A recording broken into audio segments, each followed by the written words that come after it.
the shocker. Right before I go live, Micah Mazuka, the Baylor guard, commits to freaking Florida.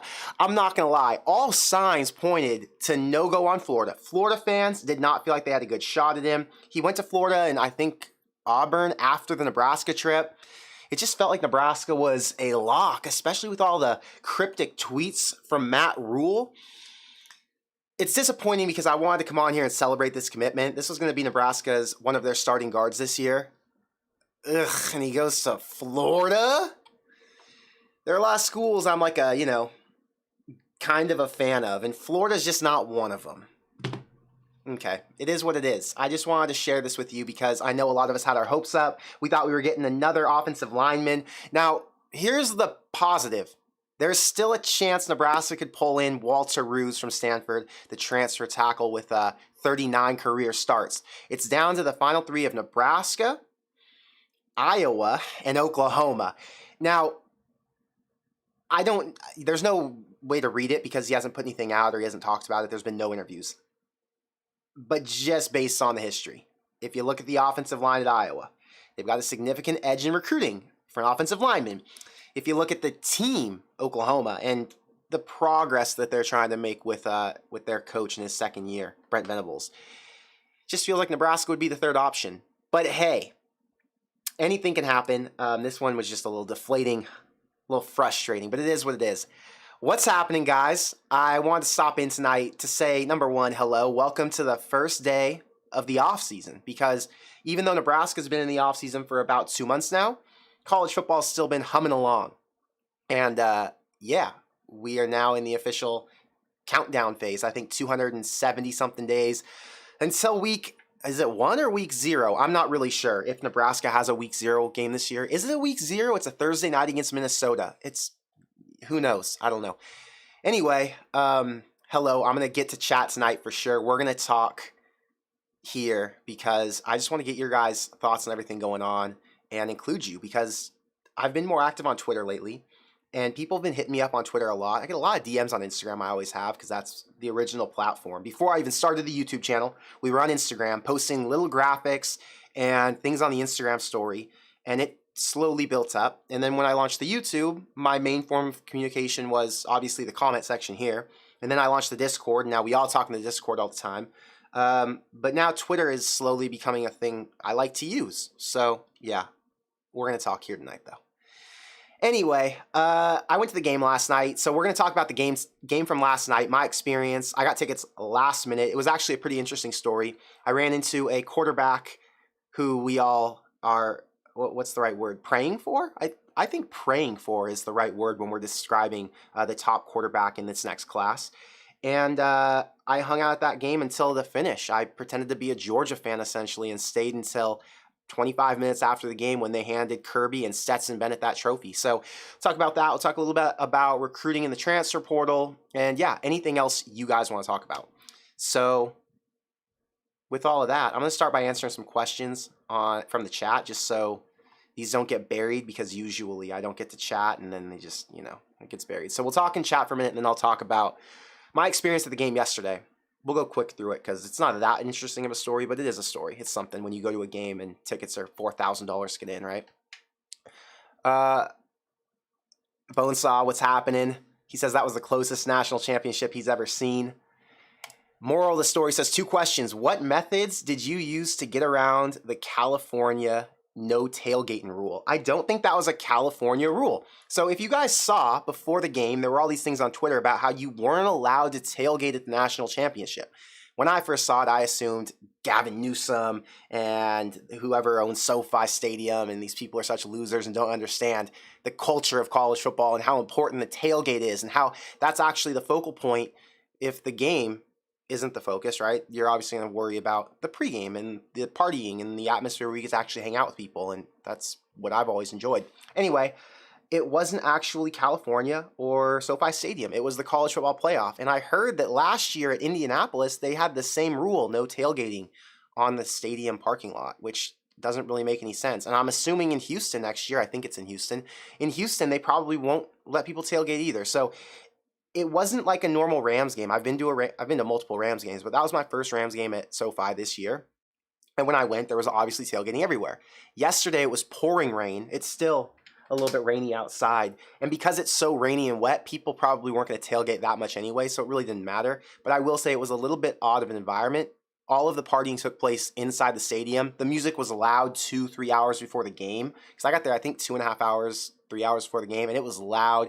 People were all cramming inside because you couldn't do anything outside. So basically, you were forced to go inside and party for 2-3 hours, as opposed to sit outside and drink your own drinks and have your own food. Obviously, I think that makes more money for the playoff or for the stadium or whoever contributes in that or takes part in. And yeah, it works out if you're going to open the stadium that early and have all of the festivities that they did. In a normal college football game, they normally wouldn't do that. But anyway, I did not leave at halftime to beat the traffic. No, I stayed until 30 minutes after the game. Anyway, let's see. Dreamin' Digital's here. Declan's here. Tater's here. Galactus. We got all the regulars, which I'm glad to see. Roger says, Dion at the national championship game in Colorado gear was a failed attempt at free advertising. Why was it a failed attempt, Roger? It was a great opportunity for Dion to get his brand out there. He literally took a private jet from Boulder yesterday, landed in LA, went to the stadium, was at the stadium for no more than an hour and 20 minutes. Left the stadium before the game even started, was back on a jet to Boulder. I don't know what the cost was. Let's say that flight was 25 grand. So 25 grand plus his time for that much marketing. I mean, it's the biggest game of the year. Everyone was watching it, and he wore his prime 21 Colorado hoodie. So I'd say it was worth the marketing for 25 grand and his time.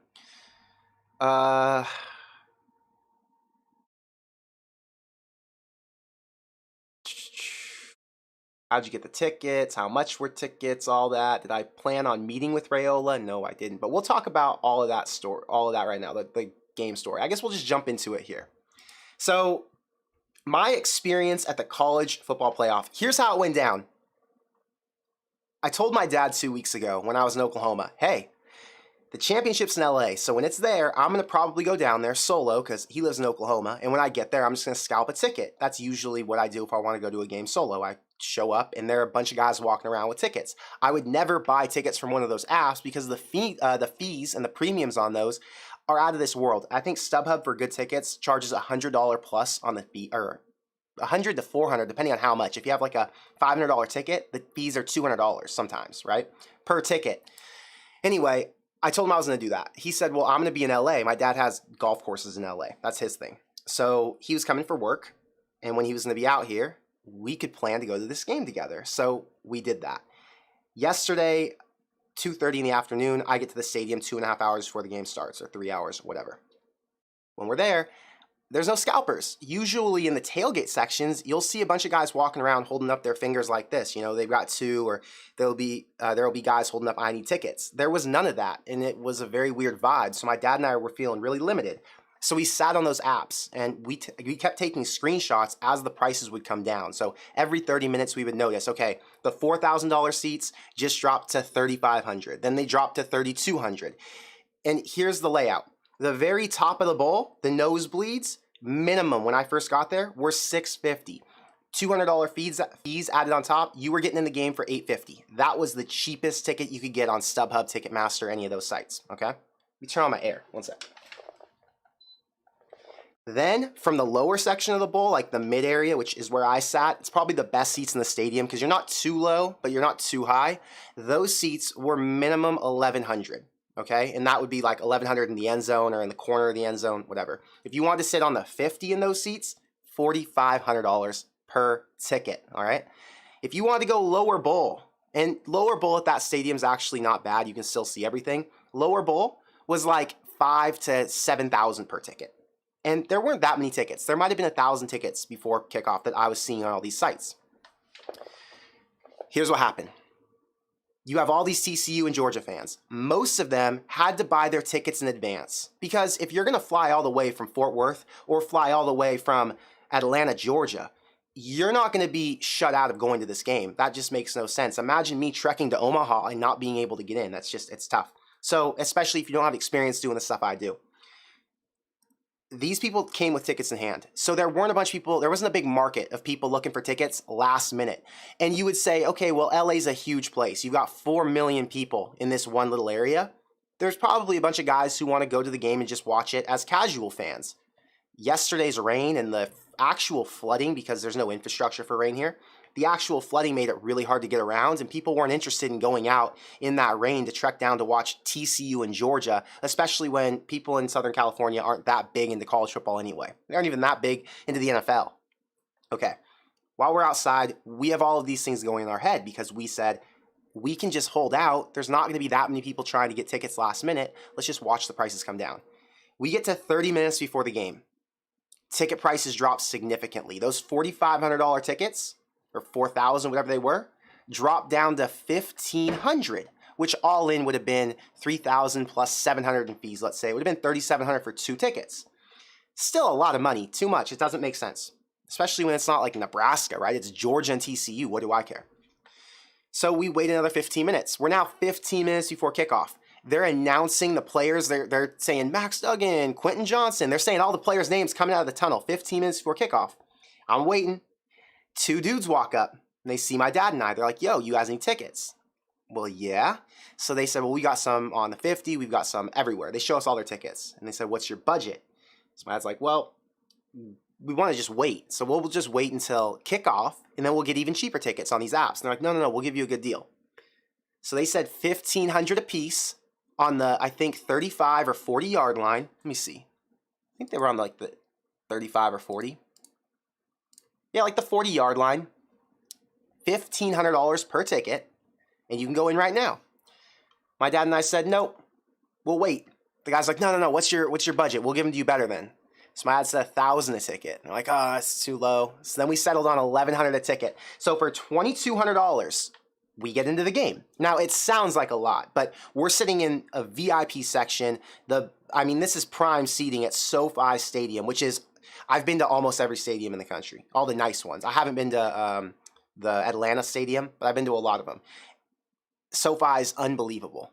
The outside is magnificent. The parking and like the way it's all laid out, it's really easy to access and get to. And then once you're inside, you feel like you're in this, I don't know, spaceship. The way that the dome doesn't connect, because it's not a dome, right? It's like a giant sheet of metal over the stadium. And it's just really cool to look at. It's, they spent, I think, $2 billion to build it. So there's a reason tickets to go to these things are so expensive. Anyway, we get inside. We walk straight to our seats. We've already been in these seats before, so it was really easy to find. We sit down. We're talking to the people next to us, and they're like, oh, how much did you pay for the seats? Whatever, because everyone wants to know. They're all trying to figure out their best deals as well. The guy to our right paid over $4,000 per seat. He had 4 of them for him, his brother, and their 2 sons. $16,000. They're not Georgia or TCU fans. They were just casual LA people who wanted to go to the game. The guy to my left, diehard Georgia guy. He was barking in my ear the entire game. Also, I didn't know Georgia fans actually barked the entire game. Very weird. I didn't know that was a thing. I thought it was like a joke. It was a lot of Anyway, the guy to my left and the guy to my right, both $4,000 per ticket, $4,000 plus with SubHub fees. But they came from, I think he said Athens, Georgia. So he made the trek. Anyway, I'm going to show you guys the seats because it was cool to be there. This is my view at the end of the game. National champions. I mean, you could see everything. It was pretty prime. There you go. That's the wide angle. Nope. My dad and I. You see all the confetti? I mean, it was for 15 minutes straight. I've never seen that much confetti. The red got me excited because it made me feel like maybe there's hope I'll see this red confetti again in my lifetime for a team I actually like. That was outside of SoFi. Then that's that giant deal I was talking about, their sheet that goes over the stadium. Anyway, I'm inside the stadium. Here's a good question from Broderick. He says, how can you drop $16,000 for a game when you're not fans of the teams playing. That's insane. You know, I asked my dad that same question, and my dad said it's all about how much money you have.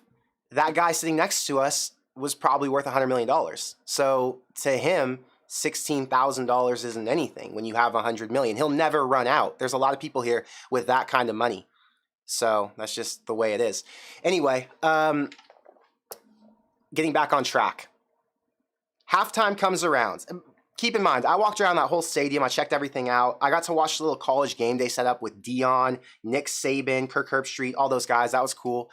And in that area, I wanted to see it at halftime. So when half came, we leave our seats. We walk over there, got a couple beers, just hanging out. I'm standing in the area watching the talk show people. Behind them, like 15 yards, I see Dylan. And is his brother's name Dayton? I think Dayton. So it's Dylan and Dayton and then some blonde girl.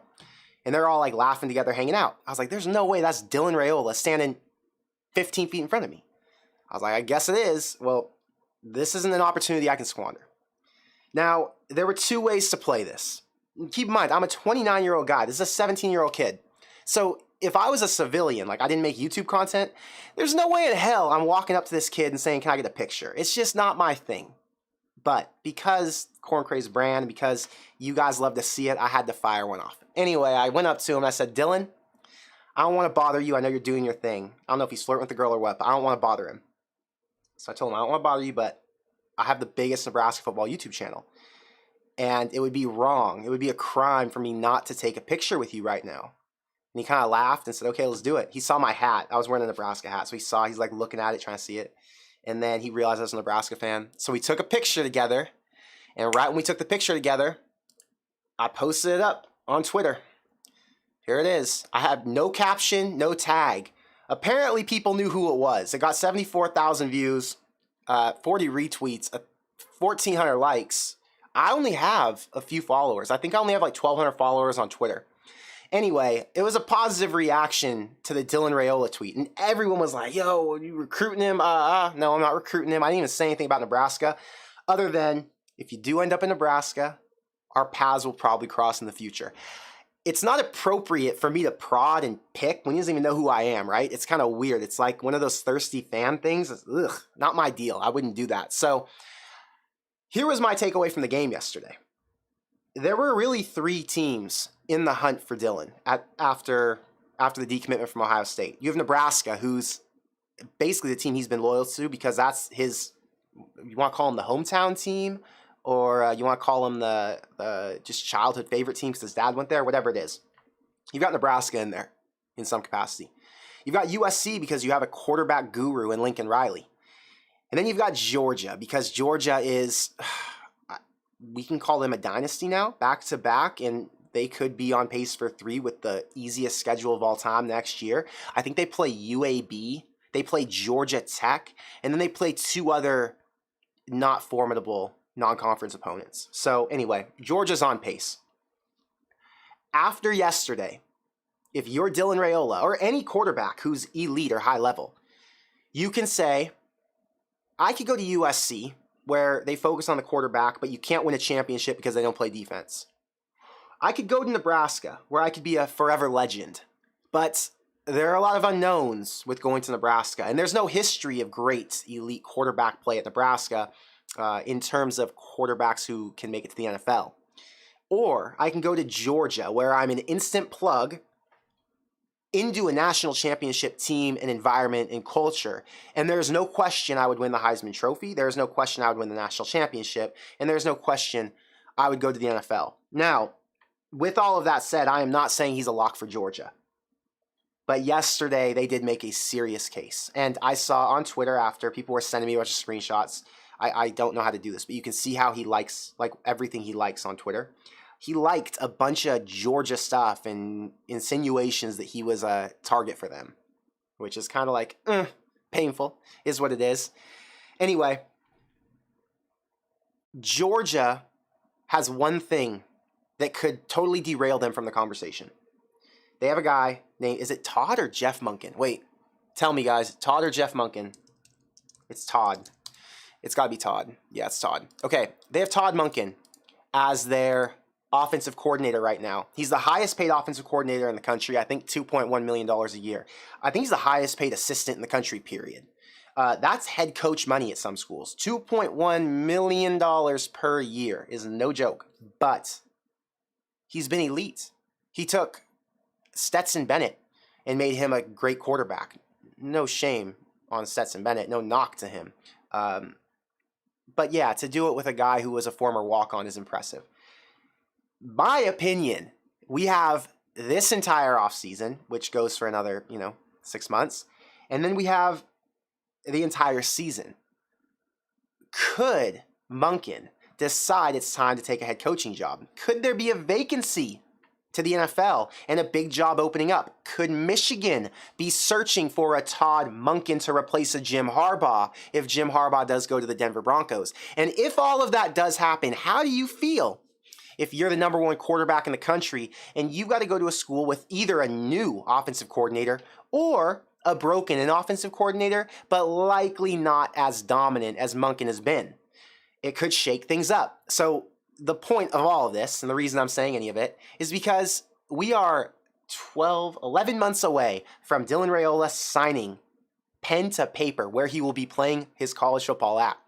11 months. And if he commits to Georgia tomorrow or Nebraska next week, guess what? None of it matters because there are too many variables. There are too many opportunities for things to go wrong in his recruitment. There are too many chances that he could see another opportunity somewhere else. There could be Nebraska, for example, could end up going 3-9 after he commits.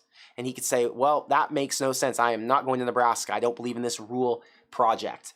I'm going to stick with, one of these other ones. Or, like I said, Monken could be gone and he doesn't like the new OC.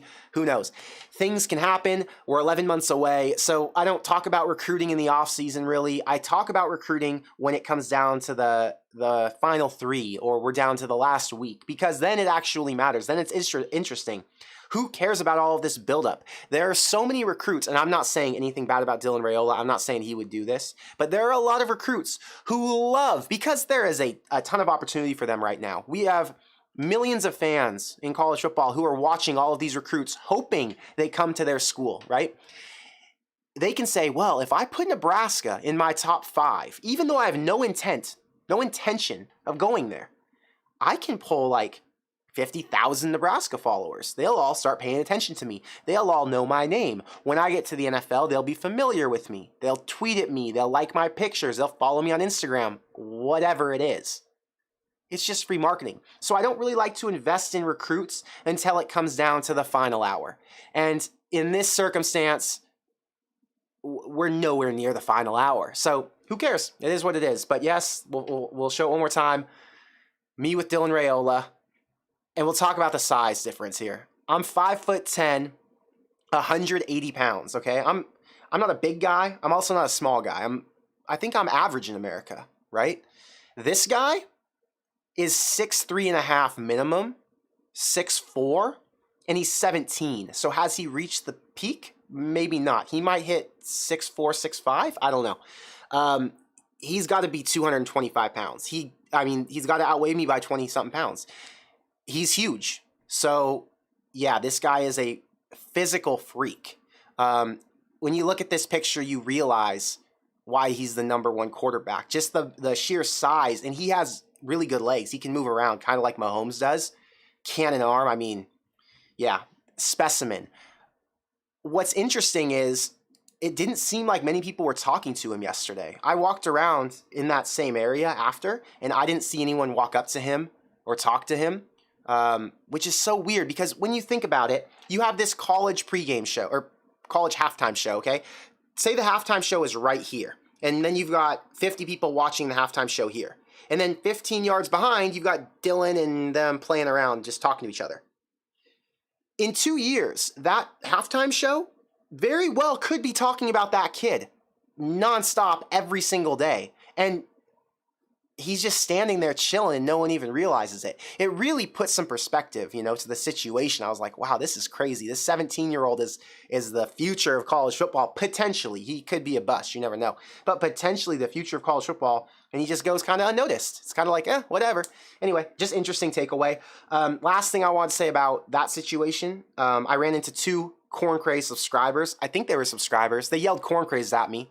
One of them stopped me as I was leaving the stadium. One yelled Corn Craze from a distance, waved at me. The other one stopped me as we were leaving the stadium, lifted up his hoodie, showed me the Nebraska shirt, and told me he took his son to the game because his son's a Georgia fan.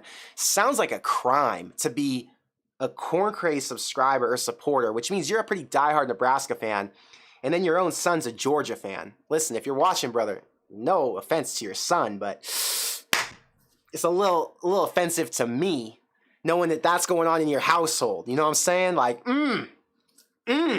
whatever. Anyway, it was cool to know that there were some other Corn Crazed people out there at that game yesterday. So, interesting enough.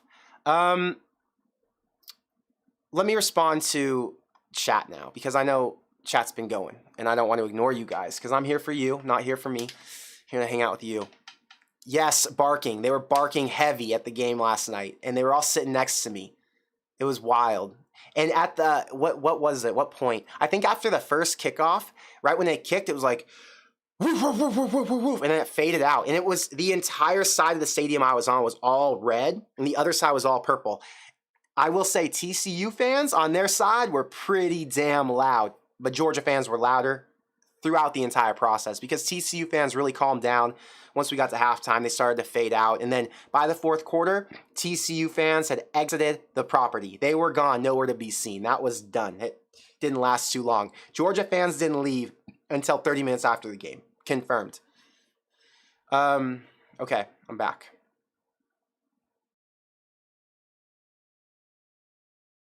Slate says, I aspire to be rich enough to spend $16,000 on a game between teams I don't care about. I aspire to have a big enough brand where I can get invited to these things for free and not have to pay my way. That's what I aspire to do, which would mean I'd have to have a channel like On3 or 24/7 or something where I got field access. That would be a dream. Or if I could go to Nebraska games for free, I could already go to Nebraska games for free. I will say this about Nebraska and Corn Craze fans. I've been invited to so many Nebraska games by Nebraska fans who watch this channel, who are just like, yo, I've got extra tickets. If you and whoever want to come out, and I got you, which is super nice. I think that's so awesome. But I would like Nebraska to pay for it. I want them to put me on the field with Will Compton, We need to get to that point. Let's see. Did I see any other celebrities there? I walked past Nick Saban. He was right next to me in the elevator. Who else? Reese Davis. Josh Pate sat right above us in the suites. Celebrities. There was some other TikTok kid I saw. I don't remember who he is. He's big though, but you guys probably even know who that is. Doesn't matter. Those are the only ones I saw with my own eyes. But Nick Saban, short. I was surprised by that. Galactus says the Saban-Sanders interview, the side-eye Saban was throwing was classic. I didn't watch what Saban said to Sanders or what he said to him, or what Sanders said to him, but yeah, I need to go back and watch all that content. There are a lot of little interviews that go up on that national championship stream, and when you're at the game, you don't get to watch it. At the same time, if I wouldn't have been at the game, I wouldn't have watched the game, because after halftime, I would have turned it off. I would have said, this isn't worth my time. The only reason that game was fun yesterday was because I was in the stadium with a bunch of people who were having fun because their team was winning. If I would have been at home watching it on my own, I would have just turned that shit off and came on here and streamed with you guys. Judy, thank you for the $2 super chat. I appreciate you. Jordan, what's poppin'? Just so you guys know, Jordan makes videos at Nebraska. He does a lot more than that, but we'll just keep it simple. Jordan's legit at what he does. He's a master at his craft. He's gonna go places. So if you guys wanna go follow somebody who's legit, go follow him. JLit on Instagram. He's got great content.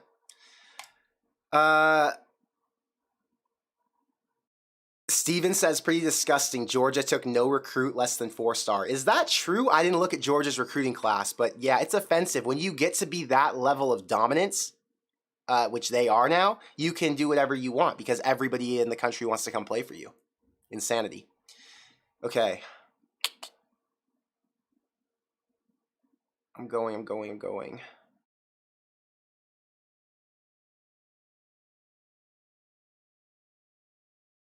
Judy says on the plus side, there will be another top caliber QB coming along in the next year or two. Maybe then we will have some positivity behind our belts. You know, that's true, Judy. I want to talk about quarterback for a second. This is a really good transition point. Nebraska has two really good ones. Let me minimize this chat. All right. Nebraska's got two really good QBs. This is next year's Heisman odds presented by FanDuel. Number 1 is Caleb Williams. 2 is Drake May at North Carolina. You've got Michael Penix, Bo Nix, Jordan Travis all tied at 3rd. Florida State, Oregon, and Washington. Then you have Brock Vandagriff. Where does he play? Georgia? No, he had to transfer from Georgia. Is it LSU? Doesn't matter. Georgia or LSU, can't remember. It's not LSU. It's got to be Georgia. Then you have Quinn. Wait, it can't be Georgia because I saw their quarterback play yesterday. I don't know who it is. Okay, Quinn Ewers is at plus 1,600. Cade Klubnik, Sam Hartman, Drew Aller. It doesn't matter. All of these names you guys probably don't even care about. These are all things that I get into the weeds on, but I just don't think you're going to care. So we're going to skip to the bottom of this list, to the plus 5,000. We've got Devin Brown and Jeff Sims. We'll say this is the top 20 for Heisman odds next year. Well, we won't even say. It is the top 20 for Heisman odds as of now if you were to go and place bets on FanDuel. Jeff Sims at plus 5,000 in the top 20. What does that tell you? I'm waiting. You know what it tells me? It tells me that they understand that Matt Rule went out and found a quarterback who fits what he wants to run. It tells me that they saw Jeff Sims play at Georgia Tech and realized that he has not scratched the surface. It means they saw that he's a three-dimensional piece. He's got the brains, he's got the athleticism, and he has the throwing ability. And because he possesses those three traits, that means he could be a Heisman-level player. Now, when I talk about the size of Dylan Raiola, that dude's like 6'3", 6'4", so is Jeff Sims. He's a monster. I think he's like 6'3", 6'4", 220. This isn't a knock on short people because I'm one of them. But Casey Thompson's a smaller dude. And when you're a smaller dude and you take hits, you feel it more. Maybe Jeff Sims being a little bit bigger could mean he might be able to sustain throughout the season. And maybe that could be a reason that Matt Rule would want to leave him in there as QB1. Doesn't matter. All of this is just to say, Nebraska has a really good potential QB1 if he does beat out Casey Thompson. You got to beat out Casey Thompson first, and he is not going to be hard to beat out. Wait, no. He's not going to be easy to beat out. Let me scratch that, because Casey is really smart. Casey's played multiple offenses, and Casey is, 26 years old, 25 years old with a lot of experience. Jeff Sims is like 21. Casey has the edge in that stance. But when we're talking about physical gifts, I think it's Jeff Sims. Anyway, Jeff Sims is going to be at Nebraska for the next 2 years, most likely. If Nebraska was able to turn things around, and if Dylan did end up going to a different school, let's say Georgia, there are two options. One, Georgia already has a quarterback of the future. Dylan has to fight with him, and then one of those quarterbacks has to leave for the portal. And there are a lot of quarterbacks who end up having to leave for the portal. One of those quarterbacks from around the country ends up coming to Nebraska because now Jeff Sims or Casey Thompson, whoever it is, has shown in this Matt Rule offense that quarterbacks can be successful.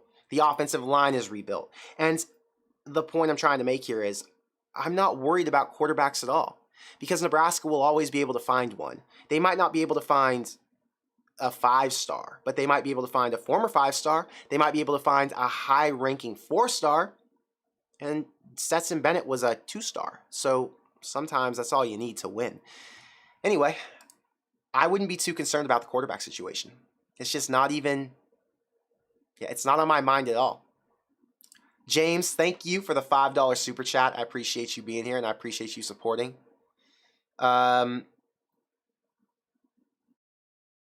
Jacob says Jeff Sims plus 5,000 surprising. I'd like to know, chat, is Jeff Sims at plus 5,000 surprising to you? Because to me, it wasn't at all. But let me know in the chat if Jeff Sims being a top 20, what do you call this? A top 20, I don't even know, top 20 player in the Heisman odds, if that's a surprise to you. To me, it's not. Dan says, Connor's looking buff. Must be working out.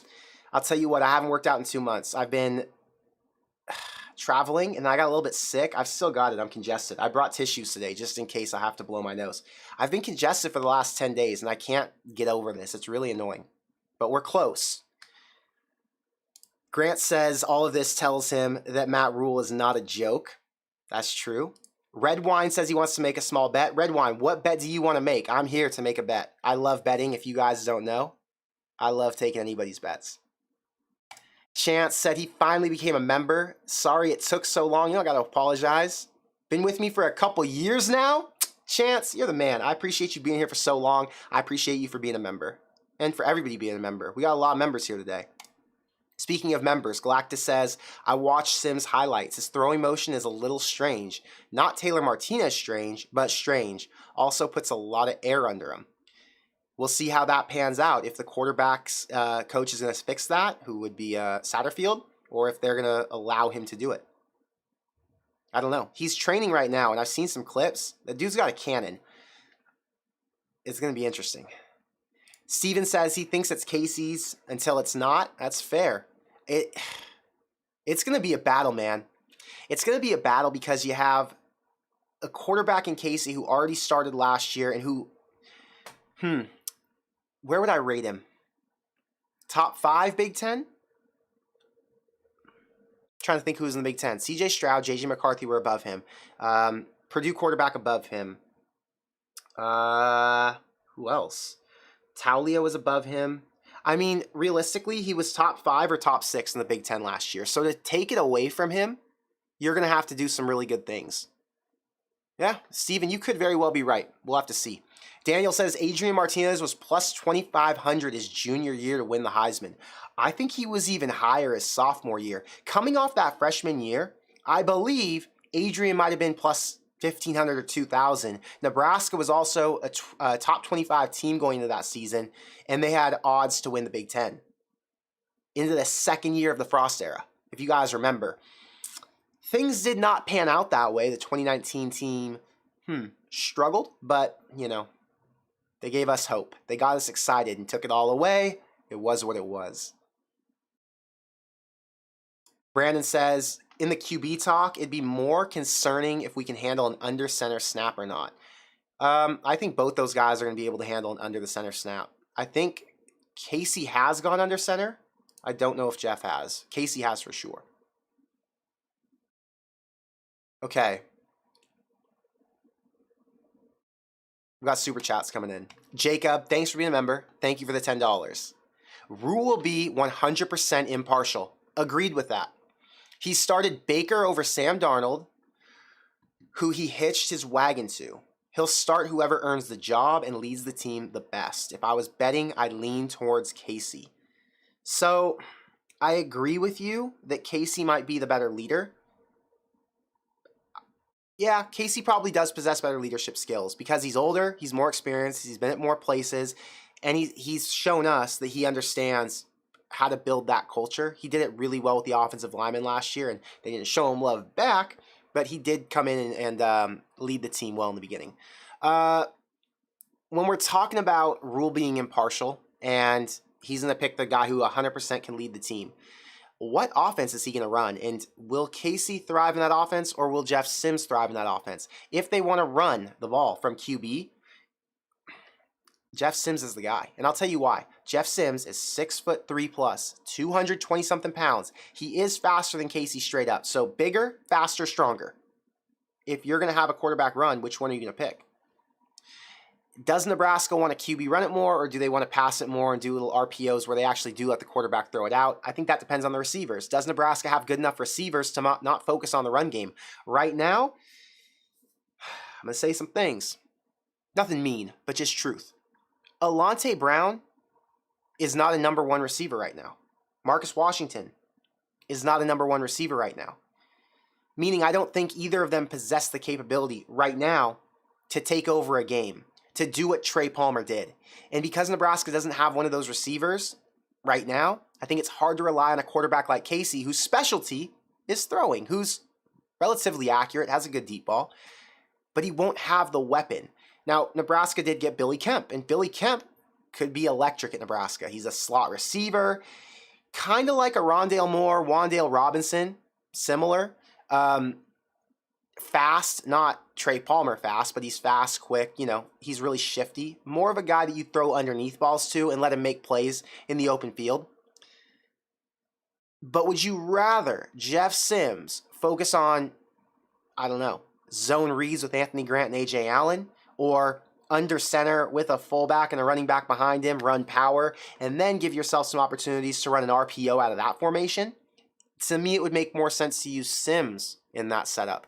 If you were going to spread it out and you were relying on a quarterback who was going to make better decisions, potentially, or a guy who was a little bit more knowledgeable about the offense, I would trust Casey more at this point because I know he's really smart and he's shown multiple times, like I said, that he can manage the offense and he can learn the playbook. And if you had other receivers who weren't, I don't want to say anything mean about the receivers because I like the receivers. I just don't think Nebraska has the core to air it out. That's it. They don't have the receiving core to air it out. It's a fact as of right now. So, Jacob, thank you for the comment. Thank you for the 10. That's my take. Crypto Badger's back, guys. Haven't seen Crypto Badger in a while. Watching Colorado and Nebraska make good moves excites me. Can't wait for our meetup in Colorado. Yes, guys. I think we're going to have to do a little Corn Craze meetup in Colorado for this game. The Badger will be there. I think I got to be there. Corn Craze meetup is coming. Colorado's the game. Nebraska is going to be amped up, to say the least. A lot of the guys on Nebraska's team were recruited by Deion. Not a lot. A couple of the guys on Nebraska's team were recruited by Deion, and potentially some of the future guys will be recruited by Deion because we're all coming from the Midwest, right? And that's where it all starts. Some of the guys who Nebraska was recruiting and Deion was recruited opted out and went to other schools, but doesn't matter. Nebraska and him have some overlap in recruits. So there's a little bit of a rivalry feel being renewed there. It's going to be exciting. But yes, Badger, I can't wait for that either. We're 8 months away, so I'll have to chill out, but I'm pumped. Dylan, thank you for the 5. Have you deciphered any of Matt Rule's tweets? Let's see what's out here. Matt Rule. Is there any tweet to decipher? Is there anything going on Twitter? Nothing to decipher here. Oh wait, I wanted to talk about another thing. I saw the coldest really quick before I forget. Was it here? People are wanting to know where the coldest is going to go. No, it wasn't here. I don't know where I saw it, but the coldest posted up a picture at Jackson State on a recruiting trip. So maybe the coldest ends up at Jackson State. I don't know. Okay, heartbreak to full heart, down to the magnifying glass, fast forward to a star. I don't know what he's saying, but I do know this is about the Tommy run, and it ends in a star. So we'll decipher that one as a win. To Corn, nope, he didn't tweet that. Nope, no more Matt Rule tweets. Nothing recent. I guess there's nothing to decipher, Dylan. We've seen it all.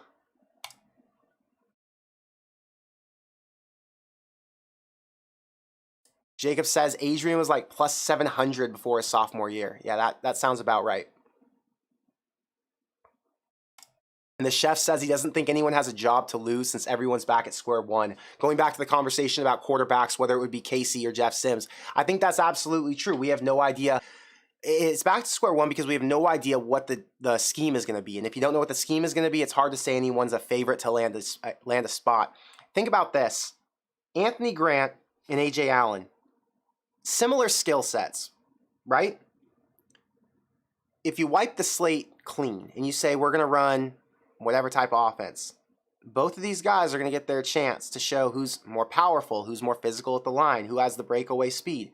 And why would the coaches care what Anthony Grant did last year or what A.J. Allen didn't do because he was injured?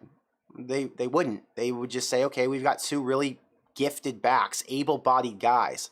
Whichever one makes the most plays gets the starting spot. Every position's up for grabs. That makes this offseason really exciting, and we're going to learn a lot by spring. We'll learn more by summer, but it'll still be interesting to see what's happening over at over at the spring game. Sorry, I was blanking. Let's see. What's happening, Sean? You're my favorite sport commentator? Is that true? Have I watched you comment on sports? I don't remember, Sean. Remind me.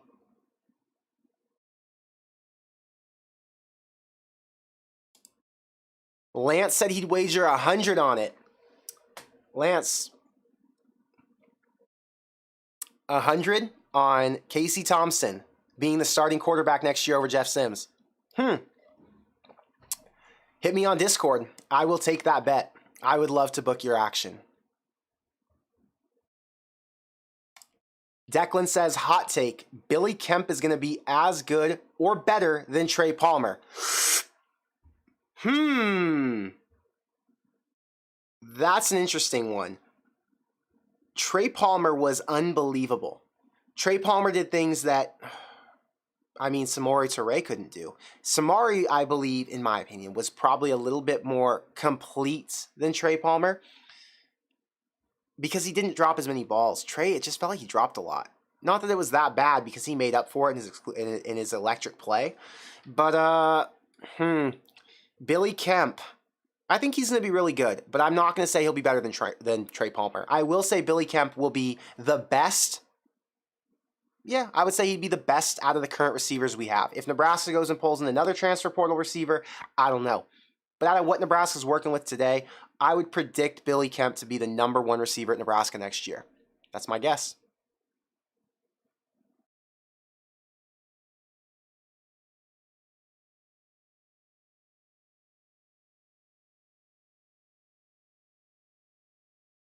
And a few people are asking me about the Dylan stuff again, I think. I don't know if you guys watched what I said about Dylan before. Did I tell you?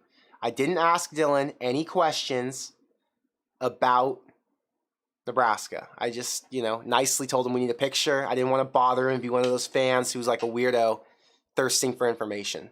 So no news on Dylan Raiola other than my take on the situation. Nick says Arizona State is the week 0 Colorado opener. Yeah, I think that was announced today. So that doesn't change anything because Arizona doesn't change anything for Nebraska being Colorado's home opener. Arizona State, I think, is the home game in this situation. So Colorado's week 0 will be Arizona State. And then I think they play an away game at TCU. But yeah, Nebraska will still be the home opener. Grant says, do you think Malachi makes that big step and takes over next season? I could see him really being a number 1 wide receiver. I don't know.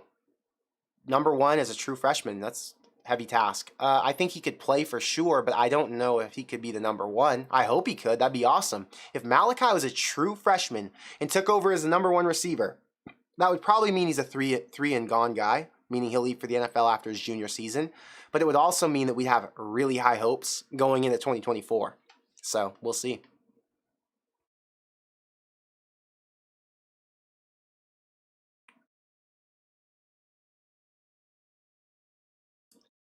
Do you think that Nebraska would have done any worse than the Frogs last night? I think we would have held it close and lost by 1 score. I think Nebraska could have scored 10. If they were fully healthy. If you had Trey Palmer and Casey Thompson, Nebraska could have scored 10 points. That's my prediction. I think TCU that was ugly. Anybody could have done better than TCU last night. TCU played their worst game of the entire season, and Georgia played their best game of the entire season by far. Badgers back. Thank you for the 20. Like I told you, I've always been a Husker fan. Went to the 2019 game just to be disappointed. I did too, brother. I was disappointed right there with you. I buy into coaches because that's who makes things happen. I will always my black shirts, but go Buffs. Oh, he'll always love his, I don't know. You missed a word there, Badger, but it doesn't matter. Your point is, go Buffs. If the Badger and I are sitting at the Colorado game next year, and I'm rocking Nebraska gear, Corn Craze gear, and this dude's wearing Colorado gear, that'll be something for the vlog. That'll be freaking something. If I gotta sit there and listen to the badger me about Dion and the Buffalo, we might have to disown him from the Corn Craze army and push him to a Dion channel. No, it's okay, guys. I'll convert him. Don't worry. I'll get him back on our side. Because what's going to happen is Nebraska's going to win the first game against Minnesota. Nebraska's going to break Colorado's back. And what's going to be great is the Badger will be with me. He'll have his Colorado gear on. I'll already have brought the scissors. So as soon as Nebraska takes a 28-0 first quarter lead, I'll say, bro, I've got you. Don't worry. I'll cut the Buffalo shirt off. I'll have another Corn Craze shirt on ready for him. I'll give it to him, and then he's right back to the good side. No darkness, right? He can be a Buffalo fan this offseason. We'll let him do his thing. It's all good. But we know we're going to be welcoming you back with open arms. Don't worry, guys. It's temporary. This Buffalo craziness from the Crypto Badger, it's all temporary. He's still one of us. He's flirting with the other side because depression has gotten to him. It's gotten to me, too. Even I flirted with the other side. You guys have heard me make some bold statements about Dion. You've heard me say some positive things about him, and I've gotten really excited. But I got my ass back in line. Matt Rule called me, and he said, Connor, I don't want any more Dion bullshit. I'm done with this. Corn Craze Army doesn't want to hear any more of this Dion bullshit. Lock in. We're going to win next year, and everything's going to be okay. I'm going to make sure you can sleep at night. And I said, yes, sir, Mr. Rule. After that, I put my Corn Craze merch back on. I canceled the Colorado order, and we were back in action. And that's what's going to happen with the Badger. Don't worry. Don't worry. James, thank you for the 5. Sims is a dual threat like Casey and Martinez. Maybe come year 2 or 3, teams won't know what's coming, whether it's QB sneaks, passing, or rushing. That's a fact. Because he has that dual threat ability, I'm not sure if he's as fast as Taylor Martinez. I do think he's wait, Casey. I thought we were talking about Adrian. Because I do think he's faster than Adrian. I know he's faster than Casey. But you're not asking that. You're just saying he's a dual threat like them. Anyway, he is similar in that aspect. If Nebraska can get to the point where they were running an offense similar to what Bo Pelini was running, and not the same offense, but an offense where they at least have the zone read as an option, where you could tuck it and run with the quarterback for 70 yards like Taylor Martinez did multiple times, it would keep teams on their toes. It would keep them trying to figure out how to stop this offense. And Nebraska got away from that after Taylor Martinez left, and they switched over to Tommy Armstrong. They started to throw the ball a lot more. But I don't know. Hopefully they bring something like that back. It'd be interesting. Thank you for the 5, James. I appreciate you. Public's Eye Outdoors. Do you think slowing down the offense in practice will hurt the D going against fast-paced offenses? That's a good question. I think they're going to have their backup, if they're going to go against fast-paced offenses, I think they're going to have their scout team offense run fast-paced for the defense because they're not going to be ill-prepared. They're not going to come into this season knowing that, let's say, Wisconsin is going to be hurry-up. And who else? Won't be Iowa. Ohio State. They don't even play Ohio State, I don't think. Michigan. Whoever it is. They're going to be well-prepared. So, yeah, maybe it changes things a little bit. But no, I don't think the offense will be ill-prepared. I think everything will be okay. I do think that slowing down the offense in practice will help the offense, and it will help the defense to learn what it's going to be like in a game. And they're going to learn that if the defense is out there for X amount of plays now, let's call it 65 plays a game instead of 85 plays a game, that they're a lot less winded. They're a lot less tired by the end of the, third quarter or whatever that is, whenever they start to wear out. So we'll see. Hopefully it works out. Hopefully slowing the game down is a positive and doesn't result in Nebraska not being able to score enough points. But thank you for the $5. Crypto says he takes that bet first game. Which bet? We're talking about the Casey Thompson bet. We're talking about you take the 100 on Casey. I think we're gonna have a lot of action. I could be a bookie in the Discord. We could have a bunch of bets out for Casey versus Jeff Sims. That would be interesting. Maybe I'll open up a little thread in Discord, and then people can start betting against each other for who the starting quarterback will be next year. But it sounds like Crypto Badger would be on Jeff Sims with me.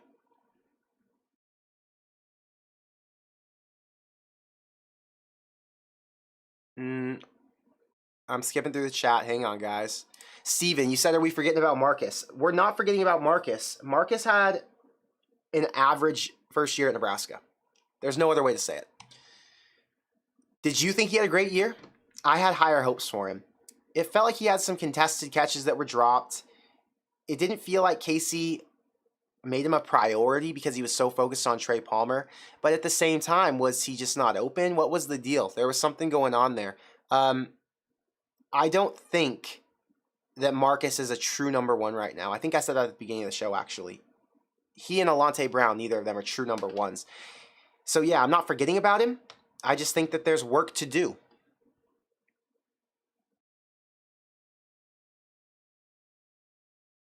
Lance, the Discord is in the description box below. Just scroll down and then it says link to Discord. You just click it and you can join. Then you can talk to me in there.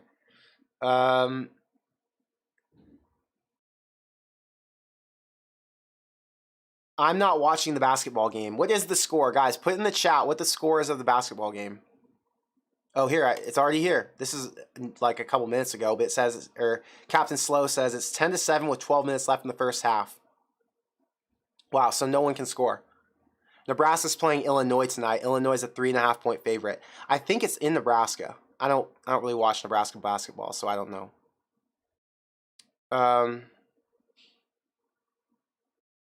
Mark says, put some weight on Coleman and make him the baddest tight end ever. That would be freaking awesome. Could you imagine if he converted?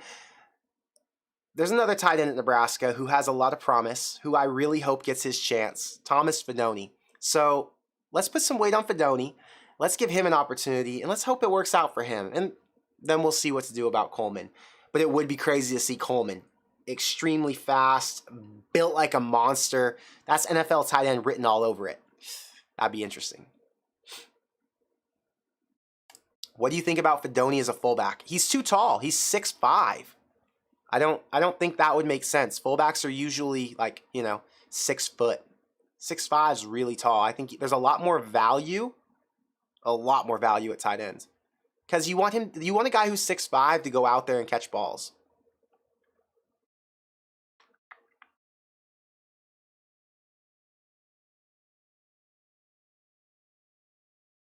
Sam, I gave my thoughts on Raiola and USC and Georgia and Nebraska in the beginning of the video. So I don't want to repeat it all because people already watched it. But yes, I did give my thoughts in the beginning of the video on Raiola and all those schools. Blaine says, looks like you might have to switch up the intro again. Manning and Yant are no longer with us. Yeah, I'm gonna switch up the intro for sure. I just don't. It's a time thing. It takes 3 hours to make an intro video, so I just need to have 3 hours where I can do that. Vasta says, what quarterback do you think is the odd man out right now? If everyone stays, I think we'd have 6 guys in that room on scholarship. I don't think that'll stay the case. I don't either. I think the odd man out is Logan Smothers, is Richard Torres. Is Matt Masker back? I mean, if we're talking about scholarship quarterbacks, I think you want 3 or 4. And Heinrich Harburg was the only one mentioned by Rule as someone he liked so far. So outside of Jeff Sims and Casey Thompson, I'd look to Heinrich. Chubba Purdy's also kind of an odd man out. He was Whipple's guy. Does he want to stay at Nebraska? Does he look for a new opportunity? I would bet that Chubba's not here next year. I would say Logan does stay. Chubba's probably the one who leaves. And Richard Torres could potentially leave. That's my thought, but I have no idea. It's so early, we have no idea. Crypto Badger, thank you for the 20 again. I'm coming at you. I will show up with Nebraska gear, but when it's over at half, I'll rip it off and show my Buffalo love.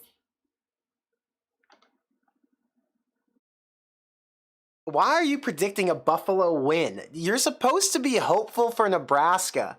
Let's be hopeful for Nebraska. And if things go left, then you can rip it off and I won't say anything. But we're going to predict a Nebraska win. Deion's all talk. I'm going to say Deion's all talk. I'm just going to turn into one of those people who's like, Deion hasn't proven shit. He's all talking hype. Chance says, what year is the college football playoff expanding? And when that happens, how do you feel about our chances of being in the playoff conversation in the years to come? The playoff expands in 2024, which is not this season, but the next. What do I feel about our chances? I'm not delusional, so we have 0% chance until proven otherwise. I just can't lie to you, right? I'm not going to sit here and tell you about Fantasyland, because I do venture to Fantasyland once in a while. Tonight, we're not doing that. The reality is, Nebraska sucks until they don't suck anymore. So once they show me that they don't, then we can talk about that. Right now, 0 chance of any playoff opportunity until we fix what's broken.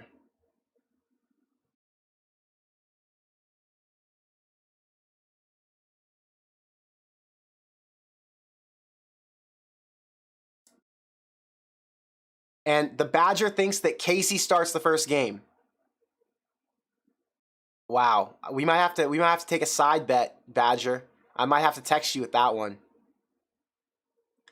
I'm telling you, I really think that Sims has a unique skill set that Nebraska's going to like with this new offense. I don't know. They're both studs. Either way, it's a win-win for me. Because if Casey wins the starting job, he is very deserving of it, especially coming off of a shoulder injury. Shoulder injuries are really hard to recover from.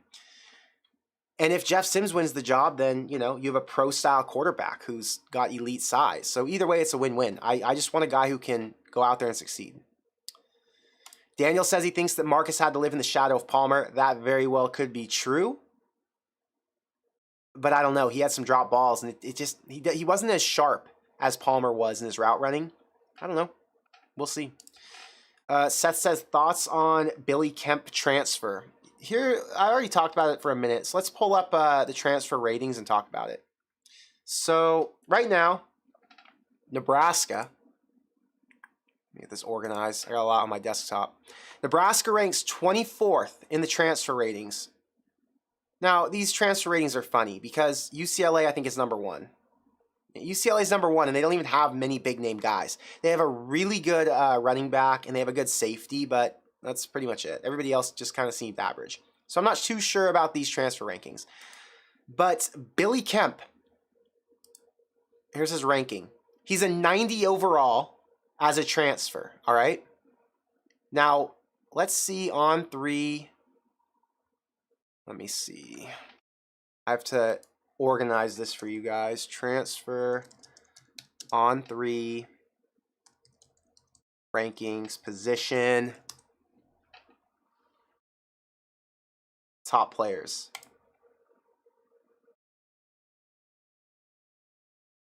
Wide receiver. Okay. Guys, I'm about to sneeze. Ugh, I can feel it coming. It stopped. Okay. What did we say he was? A 90? We go down to the 90s. The first 90 transfer is right here at Nate McCollum. He's the 12th ranked receiver transfer in the portal. At 13, you have Malik Washington. He's a 90 as well from Northwestern. He's going to Virginia. At 14, 15, 16, 17, 18, and 20. So from 12 to 20, they're all ranked 90s, which means our boy Billy Kemp, who's a 90, ranks somewhere between number 12 and 20.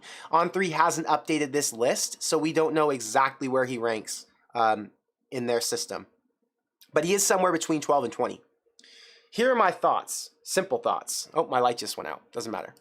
Simple thoughts are Nebraska was desperate for a receiver who's proven. Nebraska was desperate to get a guy who could come in and make plays because their current receivers haven't done enough, like I said before, and I feel like I just keep badgering them. I'm not badgering them. I really like Marcus Washington. I really like Alante Brown. I want both to be successful. But when we're talking about the situation Nebraska's coming into, we don't know what the offense is going to look like. You have to have a proven playmaker, and they don't have one. Billy Kemp is a proven playmaker. I'm pumped. You're getting one of the top 15, top 20 receivers from the portal. That's freaking amazing. He's a guy who can come in and play the way Wan'Dale Robinson did. He played running back in his career. He played receiver in his career. I think he's played 4 seasons total where he's actually played, not just sat on the bench. The guy's been a contributor for a long time. Last year he was injured, didn't do too much because he missed a bunch of time. I think it was an ankle or a knee injury. Doesn't matter. He had a 700-yard receiving year. He had a 600-yard receiving year. He has multiple touchdowns. It's proof. Bring on all the proof we can get. We need playmakers now, and he's a playmaker. Those are my thoughts on the Billy Kemp transfer.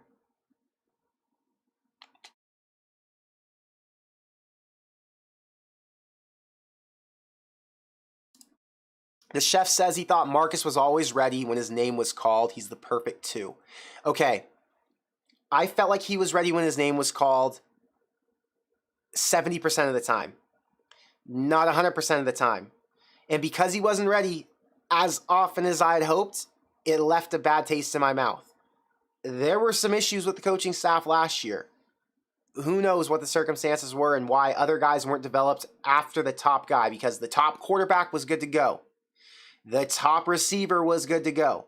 But when you got into the depth, were they not focusing on the development? What was going on? Anyway, Marcus has a lot of potential. He did a lot at Texas. He did enough at Nebraska to show he has the tools to be a number 2. It's just he's got to break out and show it. That's my opinion on it. Steven says, I agree on what you said about Marcus last year. Trey was the target. Just thinking Trey gone, he can move up to the number 1. There's no question Marcus could be a number 1. It's just I want to see more. That's it.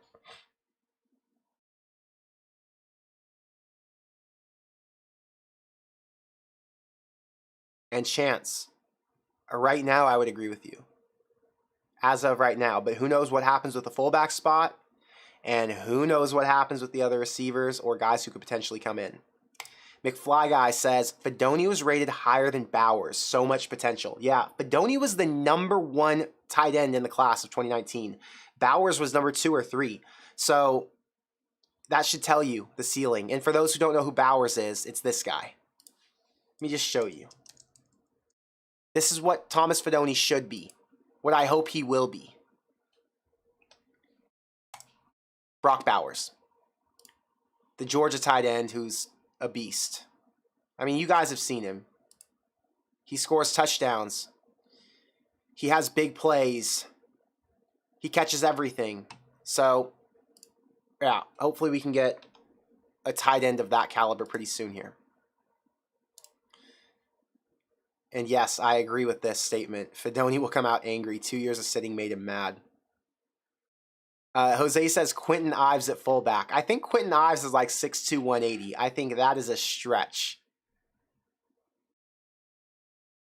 Sean says, what do you think about Gilbert, the tight end from LSU, coming to Nebraska, being another weapon? I think Gilbert's got some mental issues, mental health issues. I don't think that's going to happen. Eric Gilbert was a 5-star recruit, and yeah, things just went left at LSU. I think he's supposed to go to Georgia too, or he did go to Georgia and then LSU. Players like that are too much of a risk.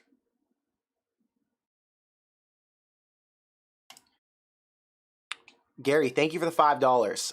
What is your thought about going back to using huddles? So I said this in my last video, and to put it simply, I think it's great when we're talking about leadership and when we're talking about trying to get team camaraderie or offense camaraderie and be able to coach each other up, right?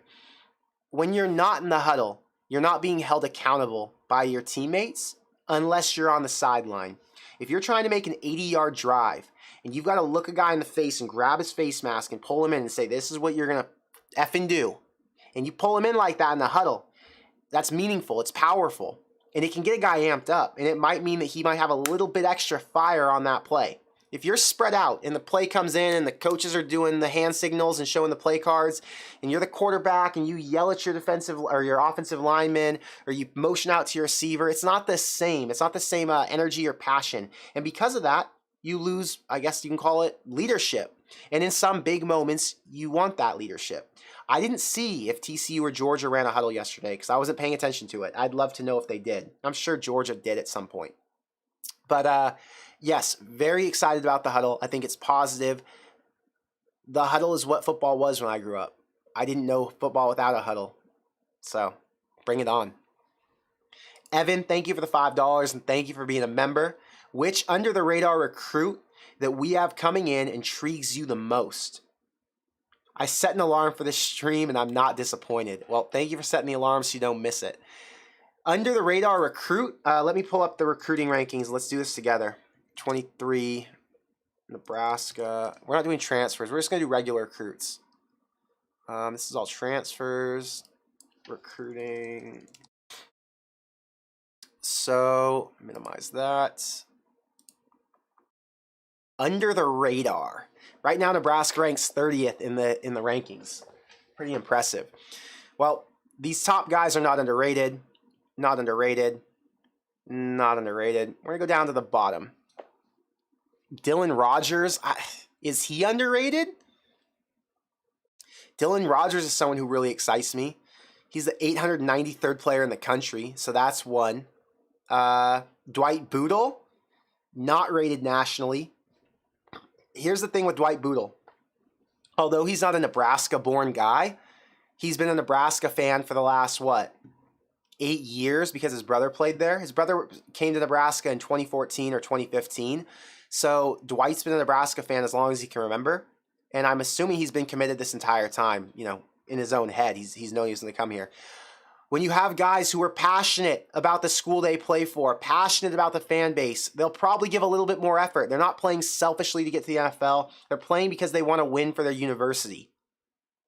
Dwight possesses that mentality. So I like Dwight. Let's see. Kai isn't. Sincere Seifula, he's a guy who I guess you would call underrated. He comes from IMG. That's a positive one.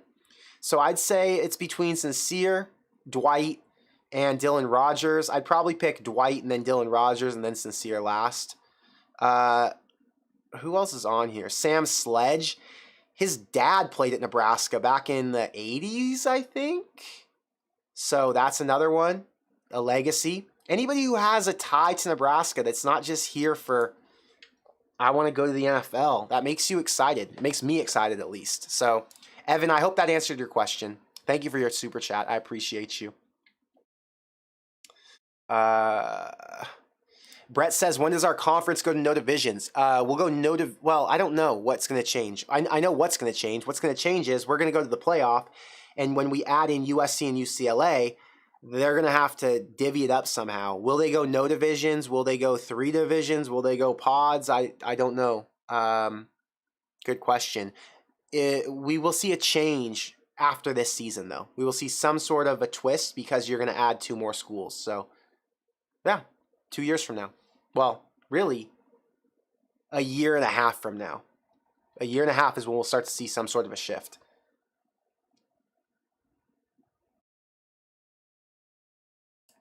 Craig says we're legit going to have teams play 16-plus games a season when the playoffs expand. Is it going to be 16? I think there's going to be a couple who get to 15. I think the playoffs would only get us to 14.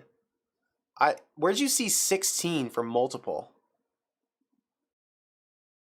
Multiple teams playing 16, I'd be surprised by. I think maybe the national championship might feature 2 teams who had to end up playing 16. I don't know. I'm trying to process it in my head.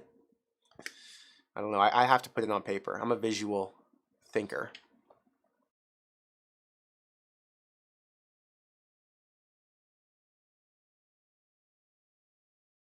Declan says, do you think Trey Palmer will get drafted? Most of the wide receiver rankings I've seen don't even have him as a top 20 wide receiver in the draft. Yeah, a lot's going to have to do with the combine. Right now, if I had to guess, Trey Palmer would be like a 5th, 6th, 7th rounder. I guess if I had the gun to my head say something, I'd say he's a 6th rounder, which would be great. That'd be awesome. Any draft pick would be great. Just get him in and give him a chance. Keep in mind, he's only started 1 year. So it's hard when you've got a receiver who's only started 1 year. He was productive, but he wasn't dominant, right? Part of the reason was because he didn't have his quarterback the entire season, and the backups couldn't get him the ball. So tough sledding for him. But I do like his prospects if he does get to the NFL and he's able to get developed because he's a freak athlete. And Trey Palmer's a really good dude. So I hope it all goes well for him. Tater, thank you for the 5 and thank you for being a member. I got to take a drink because my voice is going. I want to see what Smothers can do with a better staff. Still a big Logan fan, and I bet he stays. He's bought into Nebraska, I think. Okay. Logan is the ideal quarterback or the ideal player in the modern era of college football because he's a guy you can trust not to dip out just because he wants to go and play somewhere else or thinks that he's above the program or doesn't want to be a part of the team, right? He's a guy who has continued to work, and every single season he does get better. There's no question. He does learn more. He develops. I'm a fan for sure. I think Logan's awesome. Has he bought into Nebraska? Yes. Do I think he has a chance to compete for a top 2 spot? No. I don't think he has the arm talent. It sucks. The perfect world would be he has a cannon for an arm and he's competing and he's rewarded for all of the effort he's put in, the development, the patience, all of that should be rewarded. And unfortunately, it's freaking hard to be a quarterback in the Big Ten. You got to be really freaking good. And I just don't know he's going to be rewarded in that way. But he will be rewarded if he does stay because he'll get an education for free. I'm sure he gets some NIL money and he gets to be a part of the team. And hopefully the team gets better and he gets to be a part of that growth. So who knows? I think he's the son of a coach. He's a really smart guy. And I'm sure if he wants a future in coaching, being a quarterback at a big school like Nebraska will give him plenty of opportunities to do that. So either way, big Logan fan. I want the best for him. But yeah, I don't know what his future holds as a player. The Badger came back with another 20. He's on fire tonight. Thank you for the 20. Have a good night. Turn me back. Only been a Husker fan for 44 years. Yeah, at some point, I guess I understand when you've got to flip the script after 44 years and you've had 20 of them be kind of a, I don't know, throw open your mouth years. Anyway, Badger's probably gone by now. I'll text him later. Back to focusing on you guys.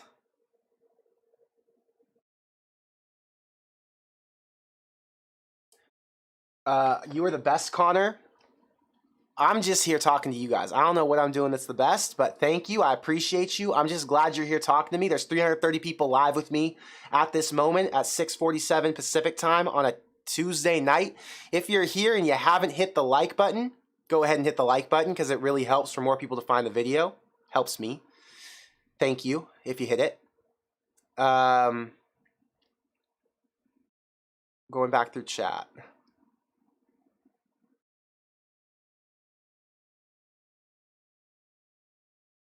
Tater says, to my previous post, I don't think he stays QB. What position do you think he moves to? If he's not QB, thank you for the $2. But let me know what position, because I don't know. Scott's Tot said ESPN put out an article that Palmer was the 10th best receiver and projected to go in the 3rd round. That's interesting. I didn't see it. I should probably check it, though. What do you think about not getting the Baylor O-lineman? I reacted to that at the beginning of this show. That was painful. I really thought Nebraska had a chance at him. And when he posted up the Florida graphic, which is right here, I was downright shocked. No other way to put it. I was damn surprised. I thought he was a lock for Nebraska.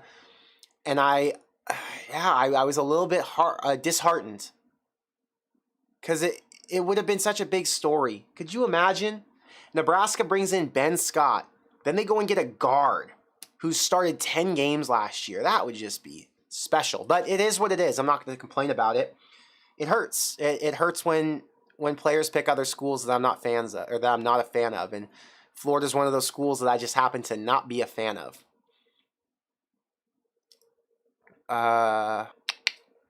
Captain Slow says, are you going to come up and see some Husker baseball games this year?